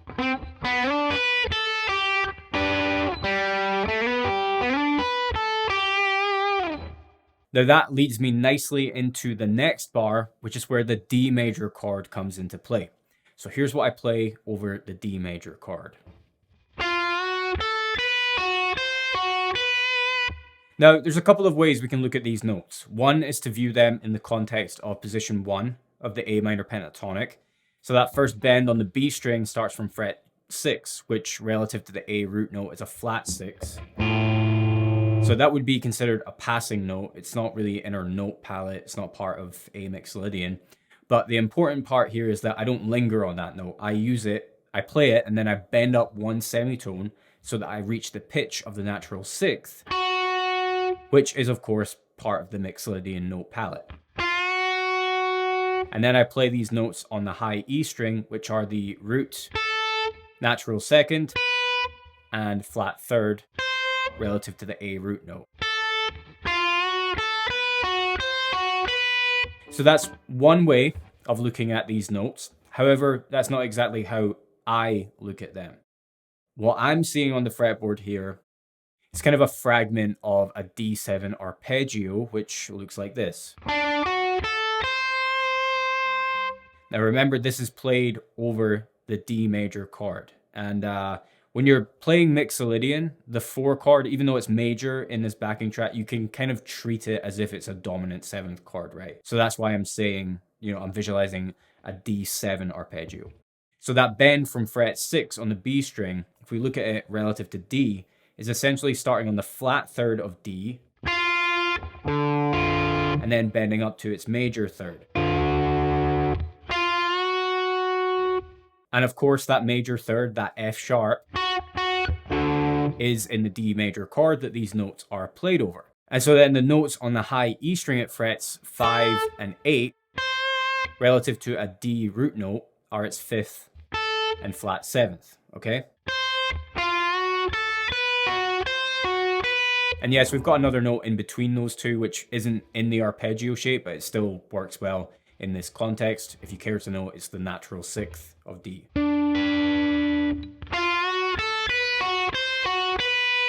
So as you can tell, over the G major and D major chords, the flat 7 and 4 chords in the progression, I'm kind of moving away from thinking of the Mixolydian note palette or scale patterns, and I'm leaning more towards a chord tone targeting approach.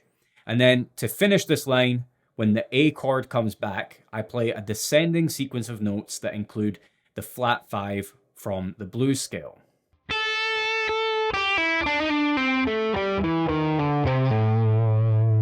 Now, as soon as I finish that run, I slide up to the major third on the low E string, the major third of A, and then I'm going to hammer on to the natural 6th on the A string, and then I'll finish on an A root note on the D string. So here's what that sounds like.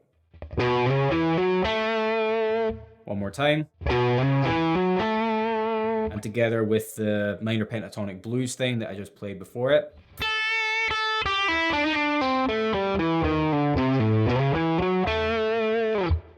So that's more of a major pentatonic sound I'm channeling with this part. Although you could also view this as based around a first inversion A major triad shape. That's going to do it for line number 2. Let's listen back to it a couple more times.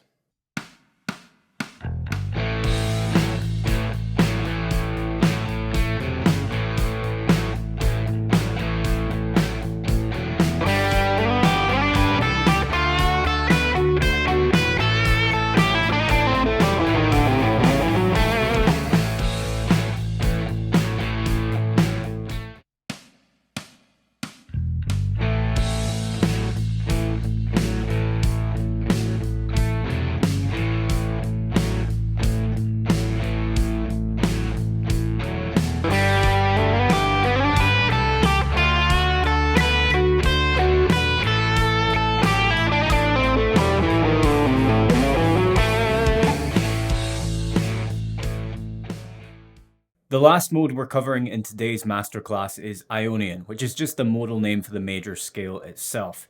Its construction is simply 1, 2, 3, 4, 5, 6, 7. Take a quick listen to this short solo that uses Ionian.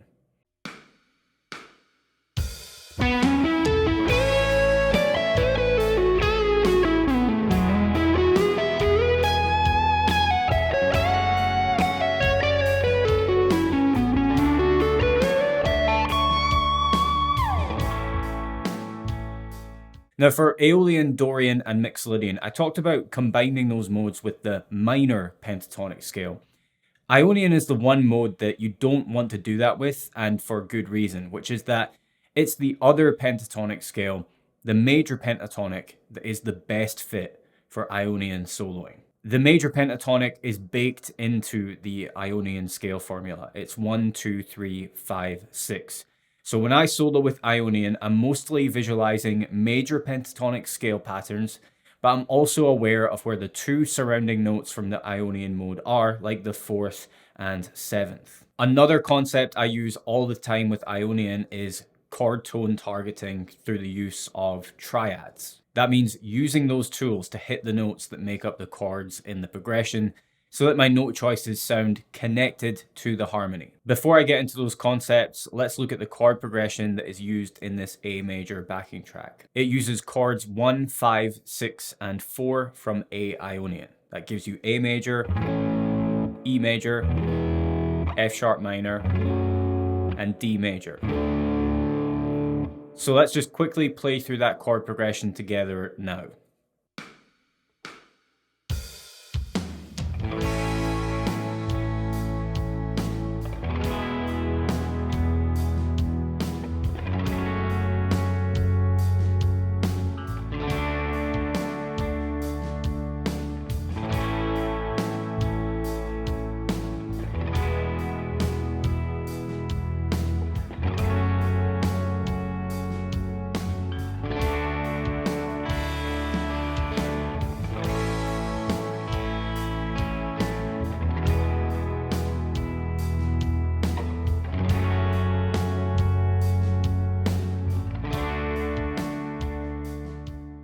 So now we're clear on the chord progression, let's look at an example of a melodic line played over those chords.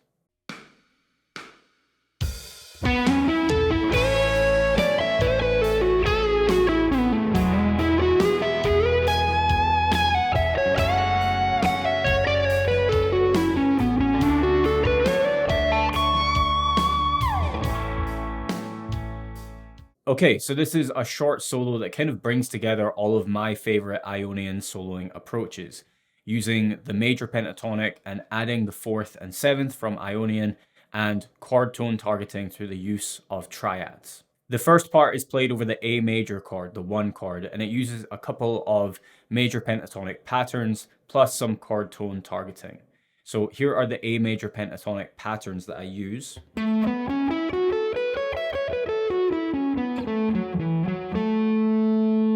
And here are the A major triad shape I'm visualizing for the chord tone targeting. So the first phrase is built around this first inversion A major, which is also part of that position of the A major pentatonic scale, right? All 3 notes are right there. So I play this. And so right away I'm hitting all the chord tones of the A major, the root, major 3rd, and 5th, as well as the major 3rd again with this bend. Okay, let me just play through to the end of that first part to show you what else I'm visualizing.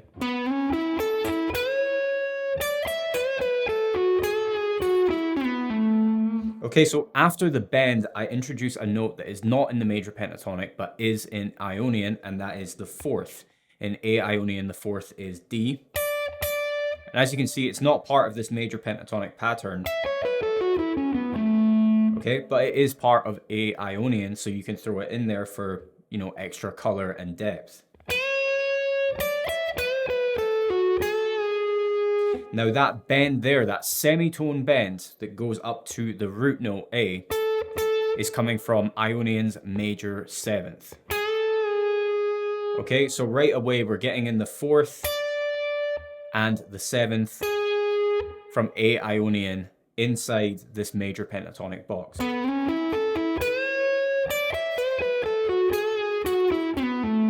And as you can see, I end by just sliding down one position of the major pentatonic. Moving into the E major bar, I take less of a scale-based approach and move into strict chord tone targeting. So let me just show you what I play at this part.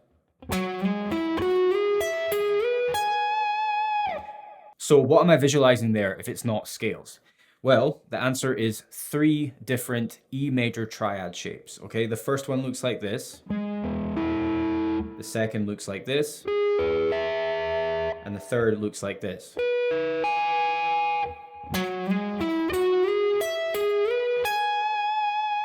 Okay, but there's something interesting to note about the way that I outline these triad shapes. In each one, I'm leaving out the note in the middle. So I'm just playing the outer 2 notes of each shape. So this is the full first E major inversion. Okay, I leave out the note in the middle and I just play the outer 2. Then the second E major triad shape is this one. I leave out the note in the middle and I just play the outer 2. And for the third E major triad shape, again, I leave out the note in the middle and I just play the outer 2.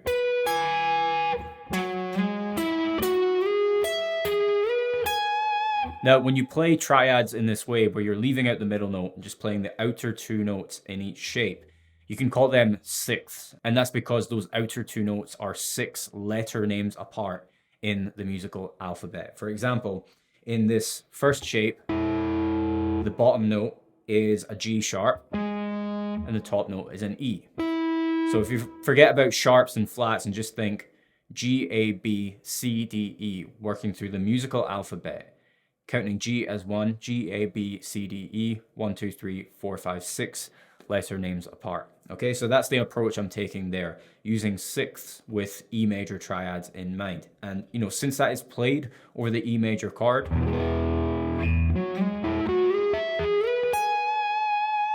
it sounds very, very connected to that chord. Moving into the F sharp minor chord, the 6th chord in the progression, this is what I play.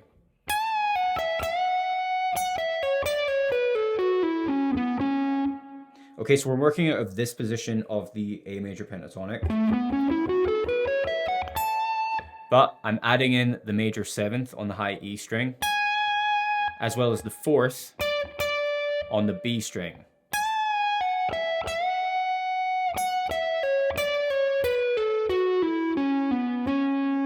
And also, it's worth pointing out that the bend I play here is going up to an F sharp. And again, I'm playing over the F sharp minor chord, so that makes it sound very connected. Even though I'm not necessarily thinking about chord tone targeting with the use of triads here, I am hitting the root of that chord with this more scale-based kind of phrase.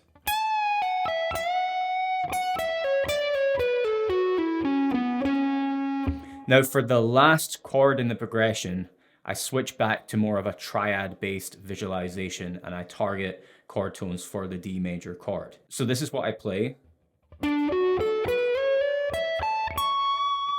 Now what I'm seeing there on the fretboard is this D major triad shape,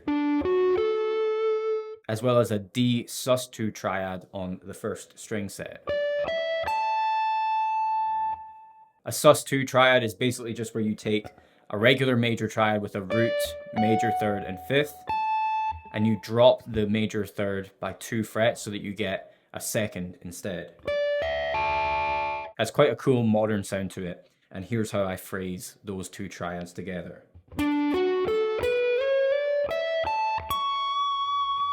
So I'm finishing on the note C sharp, which relative to the D chord would be its major 7th, but relative to the A root note of A Ionian, it would be its major 3rd.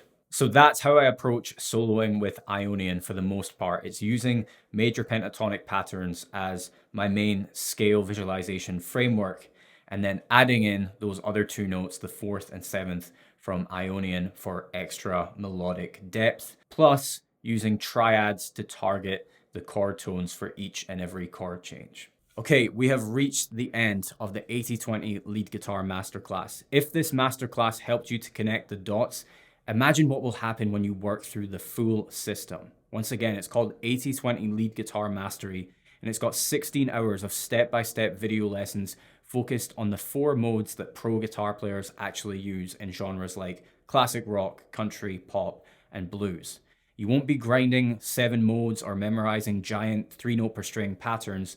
You'll use pentatonic frameworks you already know, and then simply layer in the additional notes from the modes, learn how to target chord tones with triads and arpeggios, and most importantly, play solos that sound like music, not scale drills. The course comes with my vocabulary vaults, bonus modules that contain 30 lick lessons per mode, fully tabbed and broken down in detail so that you build phrase vocabulary fast instead of being left with a bunch of scale patterns and not having a clue how to make music with them. Plus, you'll get these bonuses. You'll get Soloing Mastery ebooks, Vocabulary Vault ebooks, all of which contain tabs and fretboard diagrams. You'll also get Guitar Pro and PDF tab files, custom-made backing tracks from Jamtrack's channel on YouTube. You even get downloadable video lessons for offline practice, and my entire website is fully integrated with the Vidami Blue foot controller if you own one. And your purchase is protected by my 90-day make progress or get your money back guarantee. If you're tired of starting every solo from box 1 of the minor pentatonic, if you're ready to finally learn how to play what you hear in your head, and if you want to finally understand how to connect your solos, your note choices, to the chord progressions that you're soloing over, just click the link below to join 80/20 Lead Guitar Mastery today.